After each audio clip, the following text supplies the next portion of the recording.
Hi, welcome to Quid Pros Quo. I'm Zach. And I'm Rin. And today we are continuing our world building series by talking about government and politics, two of my favorite things. Rin, government and politics. Not two of my favorite things. But I think they're significantly more interesting in fantasy when I don't have to deal with the real life implications of them. Like, I love writing political intrigue into my fantasies, but I'm like, in real life, I'm like, can the government just be nicer to me? Like, specifically me as a person. Like, I'm tired of being a marginalized person. But anyways, government world building is answering the questions: who has the power and what power do they have? You can also ask questions like, how is that power maintained? How is it enforced? But the main things you want to figure out is who has the power and what is that power? Yeah, so a lot of the terms that we use to describe governments actually answer these questions. So monarchy, the person who has the power is the monarch, right? And the monarch has all of the power. Oligarchy, who has the power? Small group of people. How much power? All of the power. Then you can go through and talk about other systems: democracy, republics, feudalism, magocracies. I love this term. Meritocracies, technocracies. Like, these are all examples of, answers to those questions.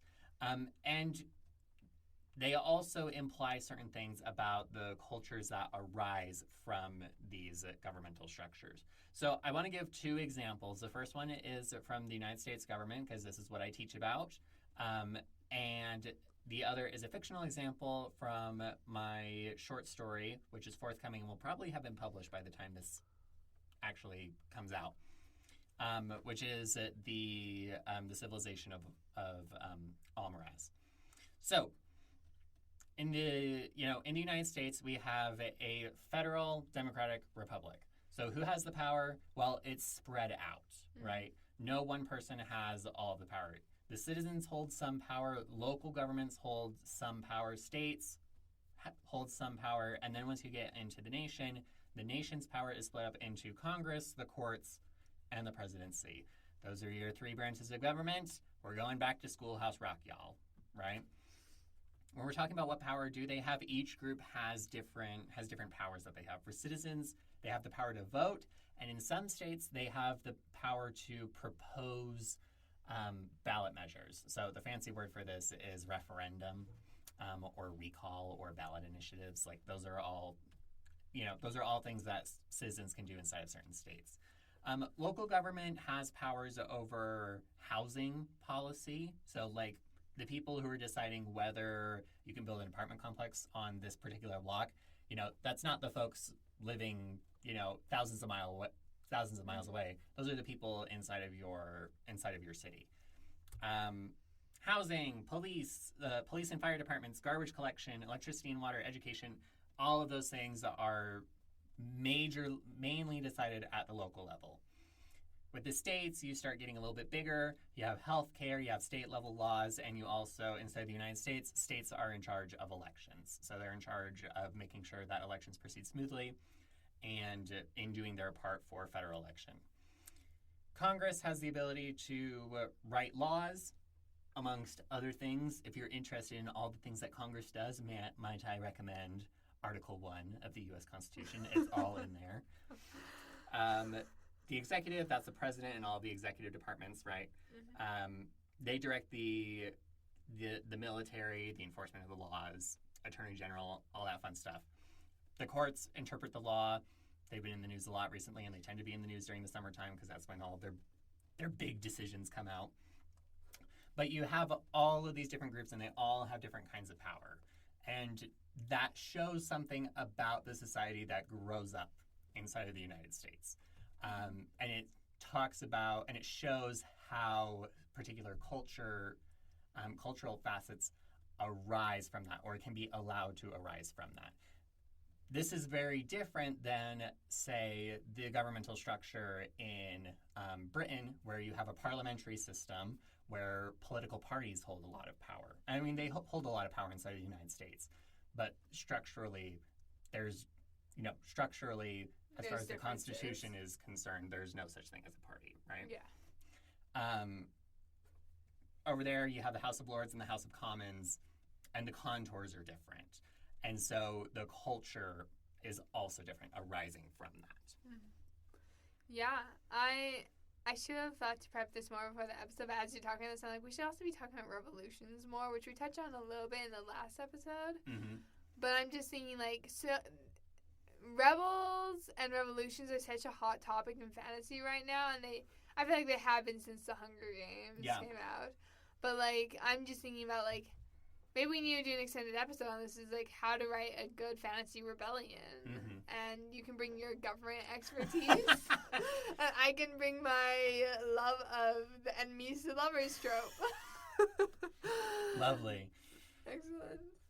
Do you want to keep talking about your... Yeah, so that was all real life, gory details, and there's a lot more that you can learn about that, obviously. But let's talk about a fictional example for something that has less emotional charge with it and, lower stakes. So in my upcoming short story, The Archimagi, we have a Magio oligarchy where a few magic users hold the power. So a magocracy is a government where magic wielders have all the power, oligarchy, small group. So Magio oligarchy, we're doing combination of those two. Not all magic users hold power, just a small group of them. So who has the power? You have at the top of this pyramid, you have the archmage. You have chiefs of social classes like the scribes or the masons, and the powers are distributed amongst those magic users, right? The archmage is the head of state and also the head of religion inside of this society. The chief of scribes controls record keeping and who gets access to those records. And then the chief of masons controls city planning and management, since they're in charge of all of that building. So again, you can see, answering the question, who has the power and what powers do they have? Mm-hmm. You brought up a really good idea there that I want to hone in on, and you said the top of the pyramid. Mm-hmm. And I think pyramids are a great way to explore social structure, because I think most of the time social structures are arranged in just a traditional pyramid, and even though we as maybe at least Zach and I are Americans, and I'm saying we as Americans, we don't like to think as no, everyone's equal, but it's no. Sweetie, have you not been watching the news? And more often we just like to think about the feudal pyramid that we learn in middle school social sciences. Yes, the feudal pyramid. Where you have serfs on the bottom and feudal lords at the top, and mm-hmm. there's the Japanese feudal pyramid that I'm thinking of for some reason right now, with samurai in there. So many pyramids. But I think that it could be a really fun exercise to go in and explore how is your pyramid arranged, at what point is in the pyramid, and how do people at the bottom of the pyramid this goes back to rebellions, how do people at the bottom of the pyramid remind the top of the pyramid that the top of the pyramid cannot stand without the bottom?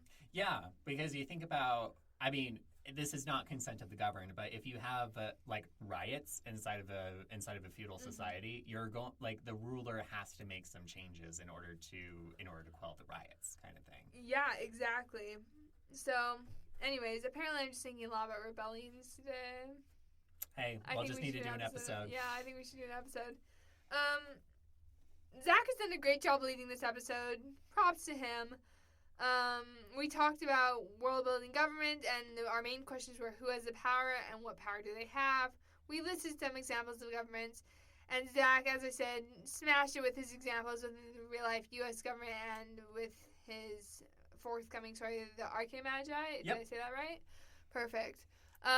Which should hopefully be coming out by the time this episode is out. So go and check it out if it is out. We'll put it in the show notes. We'll put it in the show notes. Exactly.